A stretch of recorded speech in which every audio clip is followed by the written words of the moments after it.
جو لا کے اوپر لکھتے ہیں، جس میں بڑے بڑے ہمارے نیو یارک ٹائمز شامل ہے، گارڈین شامل ہے، دا ہندو میں جسٹس کاجو نے اس کے اوپر ایک بڑا ڈیٹیل پیس لکھے ہیں، سب لوگوں نے اس کو جو ہے وہ تمسخر اڑایا اس فیصلے کا. کسی نے اس فیصلے کو جو ہے کوئی اہمیت، انٹرنیشنل جورسپروڈنس میں پاکستانی سپریم کورٹ کا یہ فیصلہ ایک مذاق بنا ہے، اور اس طرح سے کہ ایک الیکٹڈ پرائم منسٹر کو جس طرح سپریم کورٹ نے گھر بھیجا، وہ پوری دنیا میں اس کو ساتھ کوئی تاثر اچھا نہیں گیا.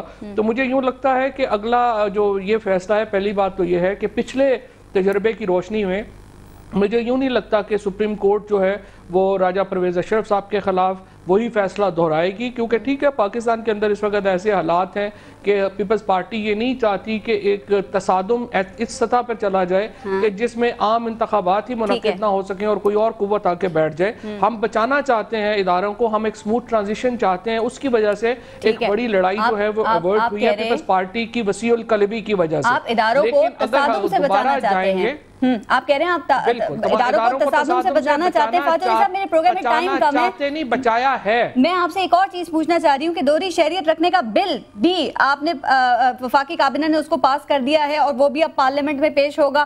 یہ قانون بن گیا تو یہ بتا دیں کہ اس کا سب سے زیادہ فائدہ کس کو ہوگا؟ ابھی ایک بل کی ہم نے بات کی، اب ذرا دوسرے کی کرتے.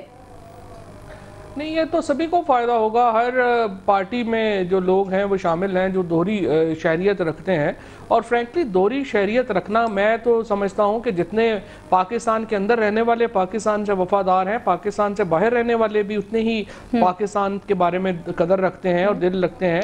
اور یہ تو عجیب و غریب بات ہے کہ 4.5 سال جو ہے وہ غدار نہیں ہوئے اور آخری 6 مہینے میں ہم سمجھیں کہ وہ غداری کر جائیں گے پاکستان کے ساتھ.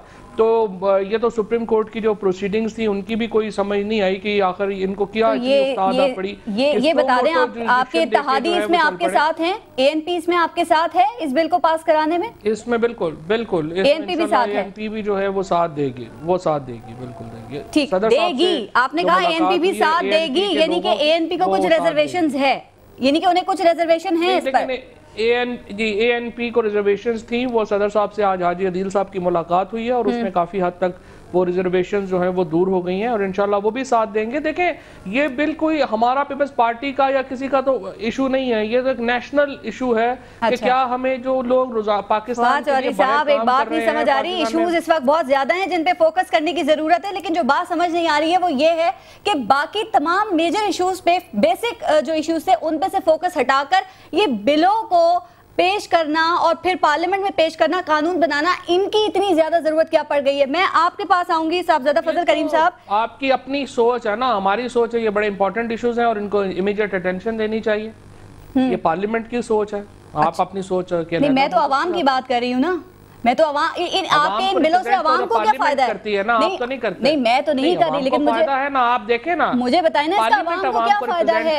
آپ بل لے کے آ رہے ہیں، آپ دوہری شہریت کا بل لے کر آ رہے ہیں، یعنی کہ باہر سے آؤ. تو آپ کا خیال ہے کہ جو 19 لاکھ جو ہمارے تقریباً 6 ملین لوگ باہر کام کرتے ہیں، آپ کا خیال ہے کہ ان کا کوئی حق نہیں ہے؟ فاضل صاحب ٹائم، یہ بڑا ڈیبیٹیبل ٹاپک ہے، بالکل اس پہ مزید کسی پروگرام میں بات کریں گے، ٹائم ختم ہونے لگا ہے. میں صاحبزادہ فضل کریم صاحب آپ سے بات کرنا چاہوں گی کہ یہ جو مسودہ جس پہ میں فواز چودھری صاحب سے بات کر رہی ہوں، یہ بل جو ہے اسے لوگ لٹو اور پھٹو بل کہہ رہے ہیں، پارلیمنٹ میں پیش ہوگا، کیا واقعی یہ لٹو اور پھٹو بل ہے اور آپ بھی یہ سمجھتے ہیں کہ ایسے ہی لوگوں کو تحفظ دینے کے لیے یہ لایا جا رہا ہے؟ پہلی بات تو یہ ہے جی کہ ڈیول نیشنلٹی کا جو بل ہے اس کو بڑا سوچ سمجھ کر پارلیمان کے اندر منظوری کے لیے پیش کرنا چاہیے. اچھا، ایک بات تو یہ درست ہے کہ جو پاکستانی باہر ہیں، ہاؤس آف کامن کے ممبر ہیں، ہاؤس آف لارڈ کے ممبر ہیں، جب بھی کبھی پاکستان کے اوپر کوئی مشکل کا وقت آیا تو انہوں نے وہاں پر سٹینڈ لیا اور اس سٹینڈ کو انٹرنیشنل کمیونٹی نے جو ہے نا وہ ایکسیپٹ بھی کیا. ٹھیک ہے. دوسری بات یہ ہے کہ ڈیول نیشنلٹی جن کی تھی ان میں شوکت عزیز بھی تھے، معین قریشی بھی تھے، انہوں نے پاکستان کی معیشت کا جو ہے وہ بیڑا غرق کر دیا اور وہ باہر چلے گئے. اب ان کو بلانے والی کوئی اتھارٹی جو ہے یہاں پہ موجود نہیں.